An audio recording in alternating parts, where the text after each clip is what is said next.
This is Ian with Build Brothers. Going to go ahead and do my digital inspection here at 100 Orange Avenue. The roof of Nicky Rotten's going to start here on the roof. And this is a tar and gravel roof. Common misconception of tar and gravel is that it lasts forever.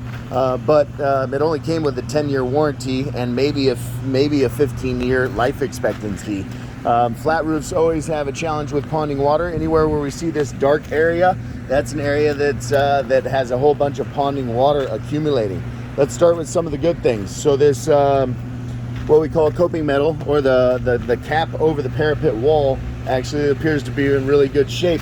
But as we look at the material, even this material that's in the shade constantly is already coming apart and appears to be beyond its life expectancy. I'm also doubting the actual install quality because it doesn't look like any of these seams were ever done properly when this roof was originally installed. So that is an expensive piece of custom sheet metal, but it is in good enough shape where it can be reused when this restaurant gets re-roofed.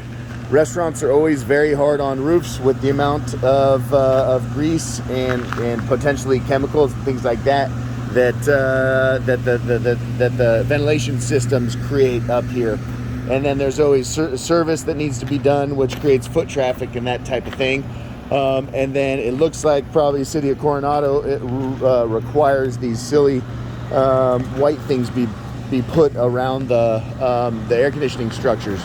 If we come over here to the corner, this is where I believe the entire building drains, or maybe half of the building drains right here into this deck drain here. And these drains are always a very vulnerable location on a roof.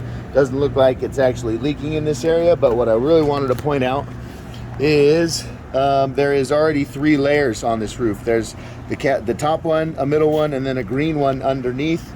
And so there's reason to believe that there is 3 layers of old roof on this building. And a tar and gravel roof is just is known for being very heavy. And so making your 3rd layer of roofing material tar and gravel seems like a really poor decision to me. But as we walk around this roof, we can see areas that have really big cracks in them. Not sure if you can make that out in the video, but the water's going right through several of the layers on this roof. And probably the only reason this area is waterproof is because there's multiple roofs underneath this. We can see the patch done here, and unfortunately it's not working. It can be very challenging to use a torch down cap sheet like they've done here and actually get a proper seal. You got to clear away the gravel really carefully, and in a greasy environment like this, I could see it being nearly impossible to get that thing to seal properly.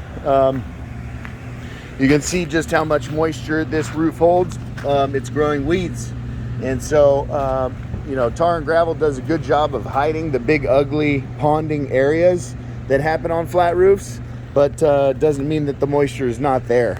The proposed solution for this roof is going to be a full tear off and a new TPO or PVC, TPO single ply membrane roof. Stands up to ponding water, chemicals, grease, and things like that really well. I was coming over here to double check to see if there was a drain in this corner, and no, there is no drain. The only drain for the whole building is over there in that far corner. We look around this roof and we find some areas that are very badly worn, and so we know that this roof is at or very close to its life expectancy.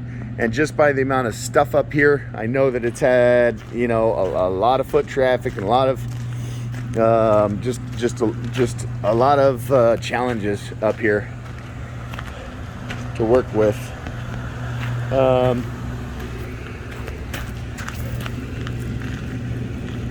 I just noticed that almost looks like a big old flap of material. Hard to say exactly what caused that. Probably just all the different layers on this roof. But yes, based on the condition, the fact that it's tar and gravel, I probably would not recommend any type of repair on this roof.